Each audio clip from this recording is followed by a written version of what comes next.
Yeah, and I think it's a good question. I mean, in Europe, for example, there are countries like France where like you can't pay over 1,000 euros or whatever the number is for something that you're technically on the gray market if you're a business that is allowing customers to pay you in cash above a certain amount because they want to be able to surveil it.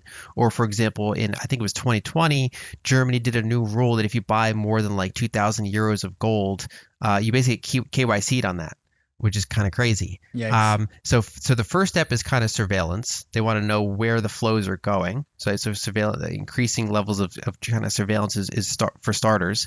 In the U.S., we recently saw escalation where they're going after non-custodial privacy tools. So they're trying to expand the definition of a money transmitter to include coordinators. They're basically, helping message services for non-custodial entities to transfer value and kind of have privacy rather than actually taking custody of the funds, being able to control them.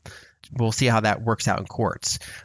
So those are kind of early signs. Another thing to always keep in mind is that capital controls generally come with a narrative for why they're happening. So for example, in a country that's trying to stop people from taking out loans to buy dollars or making it hard to get dollars, they'll often phrase it as, speculators are attacking our currency. We have to stop the speculators. Or there's foreign powers going after our currency, and that's why we have to, take these. Or in the 1930s, a lot of it was framed as like greedy hoarders or like hoarding all of their wealth in gold. Yeah. Exactly. They're hoarding their wealth in gold. Or look at these Bitcoiners. They're boiling the oceans and their Bitcoin's going up, but we gotta, take that back, right? That's the kind of, if you can kind of point to a problem or like an imaginary problem, and direct, scapegoat. Same thing like wage and another characteristic you sometimes see is wage and price controls, where inflation's happening, so they're like, well, it's the problem is these like grocery stores, they're raising prices on us, right? And so that becomes another narrative. It's the corporation's fault. Or in Europe, you already see, for example, there are politicians saying we have to slow down wage increases because that feeds inflation. It doesn't go over very well politically, but that's another thing they try to do. So it's always like scapegoating different areas. And trying to then do that and basically blaming that group. And it's always better if you can blame, like outsiders or the wealthy minority or this like unpopular group. I mean, and that's where you get some really dark outcomes depending on how far you go. But basically it comes out to those capital controls, starts with surveillance, then gets to control, and then it goes to trying to justify why you're doing that. You never really want to, if you're a government doing those, you never want to say, well, we're going to take power from our people. It's like, okay, we're doing this to save you from these other people. That's how it's always usually constructed. Lyn, can I ask? So I guess maybe my sense is that the tighter they squeeze on a capital control perspective, the challenge for them or whoever wants to implement capital controls is it sort of exposes that the emperor has no clothes. And so, like my sense is the tighter they squeeze on something like a Bitcoin or other cryptocurrencies, the more people will be like, oh shit, this is why we need cryptocurrencies. And like the price of these things will kind of escape the capital controls and continue to rise. But I want to check that against the past. So in the 1930s, what happened to the price of, let's say, gold when they implemented these capital controls? Did it decrease the price of gold? Did it increase the price of gold? Like, yeah, what were the effects of capital controls in past fiscal dominance eras? So back then, gold was pegged. So you couldn't really see it manifest in price. Generally, what happened was there was very low enforcement of the gold ban because it's expensive to enforce. Anytime you enforce something on banks, that's cheap because you only have to tell a few thousand banks what to do, and they of course comply overnight. Whereas when you're trying to enforce things on the individual level, now you have millions of enforcement points. And so they mostly just did really big kind of scare tactic sentences, like you can go to prison for 10 years.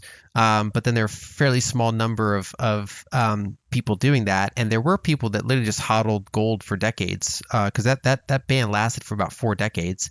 And mainly what it did was it killed liquidity in the market, right? So even though individual people could still technically find ways to hold gold, it reduced the amount of like usefulness you could get out of gold, because if you want to then sell some of your gold for value, you got to basically go on to like the black market to do it. You got to do like these underground gold agreements. And so there are countries today where like it's illegal to own Bitcoin or crypto or stablecoin, whatever the case may be, and brokers are like kind of off the market. Or in some of these countries, you have like physical cash dollars. There are brokers that are basically gray market or black market kind of street brokers for dollars, and so people can still get their hands on dollars if they're in a repressed environment.